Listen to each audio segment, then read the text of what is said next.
activist mob is now targeting Facebook, and the pressure is having an impact on the social media giant's bottom line. Check out this headline from the Wall Street Journal. Facebook sees growing ad boycott in protest against handling of speech. Well, civil rights groups have been pushing advertisers to pull spending, citing a failure to halt hate speech and misinformation. Facebook claims it has pulled down content from racist groups, but that claim has fallen on deaf ears because, at least in corporate America, companies like, get this, Coca-Cola, Starbucks, Unilever, and many others have stopped advertising on the platform. So how long will this go?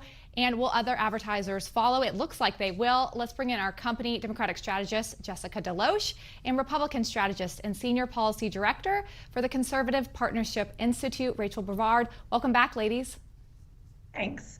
Thanks for having me. So, you know what's interesting, and I'm going to start with you, Jessica, as the Democrat here, that there's a lot of the positions that you have and the people that you support that I would, quote, take offense to. And I'm sure you view the same way in terms of people that I support and policies and whatever.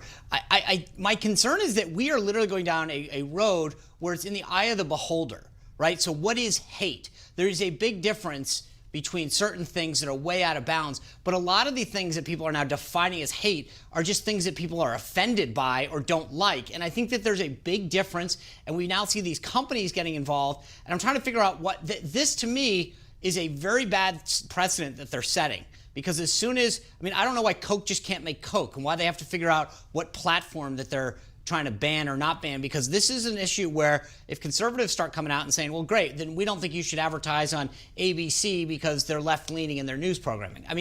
I don't understand where we're headed and how this is possibly a good place.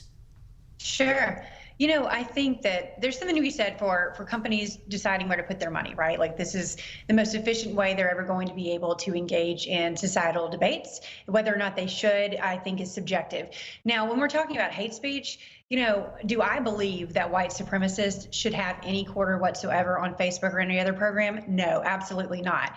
I also know, though, that there are certain political stances that some people may have that they do not view as hateful, and other people do view that those are hateful.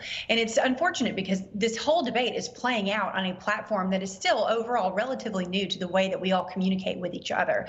Facebook started out as a program where people could basically log on and rate women within a certain college. And then it was extended to all colleges. And then once it was opened up to everybody else, it was a free-for-all. Now, thankfully, young people don't seem to be that interested in Facebook anymore. So one would like to think that this is all going to die out at some point.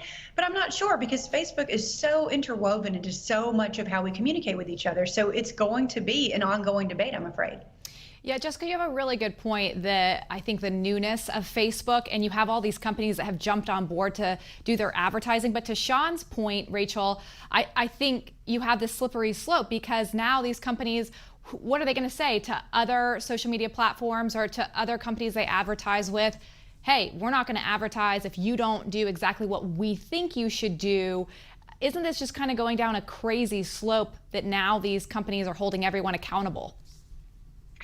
It really is, and it kind of goes to this idea that, these companies and these platforms are constantly changing what actually constitutes hate speech, right? There are pretty clear standards for what we consider hate speech, obviously, like white nationalist speech, white supremacist, but, all of that, anarchy, but the definition of it keeps getting dragged into more and more kind of covering what is center political speech.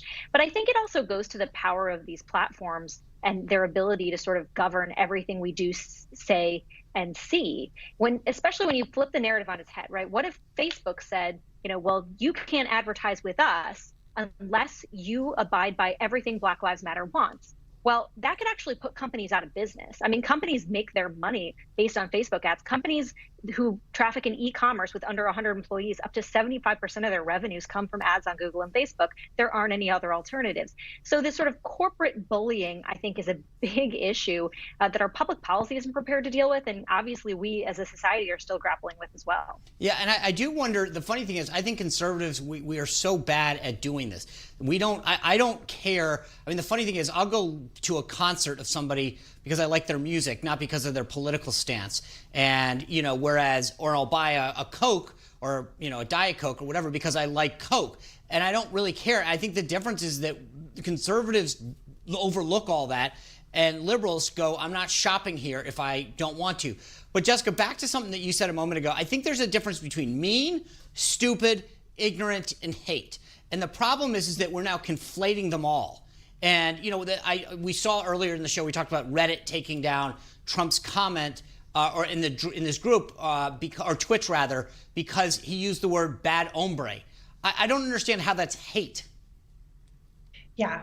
So again, I really think that this is going to be an ongoing debate, right? Because, take the most basic examples that we've ever had when it comes to censorship. When you talk about burning flags and whether or not a person has a right to do that. Well, the online world's a little bit different because it's a lawless place, and the only people who establish rules, most of the rules that we play by would be the companies that we choose to engage with. So for instance, I don't really care what Facebook does. And the reason why I don't care what they do is because there is so much manipulation that goes into the way we all interact on Facebook anyway, that if people only knew how their activities were being guided based on manipulation that they don't even realize, they would probably be a lot more quick to dismiss it. Now, this bad hombre thing, that was a carryover from when Donald Trump was campaigning in 2016. Right. And it was something that got people excited. I think now everyone's just scared to say anything that might make anybody. Right. Jess, you're absolutely. That's the problem, though, is that like I said, we keep going down a slippery slope. We're out of time. I appreciate you guys coming on. We'll continue this discussion soon. Tune in tomorrow, though, because we're going to continue our Battleground 2020 series. We're going to focus on Minnesota this time. We're going to speak to GOP congressional candidate Michelle Fishback, and we're also going to talk to Arizona Congressman Andy Biggs about what's going on in Arizona. We'll talk face masks, COVID-19, and all that. All right, well, that's our show. Greg Kelly Reports is up next. Thanks for being part of our company. We hope to see you tomorrow.